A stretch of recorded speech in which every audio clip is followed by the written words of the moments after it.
Hi guys, welcome back to my channel. તો આ છે ફ્રૂટ ડિનર આજનું મારું. જે સાંજે મને લાઇટ ખાવાની ઈચ્છા હોય ત્યારે હું આવી રીતે ફ્રૂટ ડીશ મંગાવી લઉં છું, જે 50 રૂપીસનું આવે છે.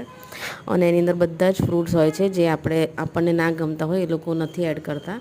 તો એની અંદર છે વોટરમેલન, પાઇનેપલ, બનાના, ઓરેન્જ, પછી કીવી, એપલ અને ડ્રેગન ફ્રૂટ ને ગ્રેપ્સ ને બહુ બધું છે. અને બહુ જ અમેઝિંગ ફ્રૂટ ડીશ હોય છે. અને એકચ્યુઅલીમાં અત્યારે સમર સિઝન ચાલી રહી છે, તો સાંજના ટાઈમે જો તમે આવી રીતે ફ્રૂટ્સ ખાઈ લો તો તમારું વેટ લોસ બી થાય છે. અને તમને એકદમ જે કહેવાય ને કે એકદમ ઠંડુ ઠંડુ અને મજા આવી જાય છે. એમ કે ખાવાની તમને કંઈ બીજું કંઈ ખાવાની તમને ઈચ્છા થતી નથી. અને અવશ્ય તમે વીકની અંદર 1 કે 2 વાર આવી રીતે લઈ શકો છો, કારણ કે આપણે ફાસ્ટ ફૂડ બી ખાઈએ તો 50 રૂપીસનું આવે જ છે. તો એના કરતાં સારી વસ્તુ આપણે પેટમાં નાખીએ. તો બસ, તમને મારો વિડીયો ગમ્યો હોય તો લાઇક, શેર અને સબસ્ક્રાઈબ કરવાનું ના ભૂલતા.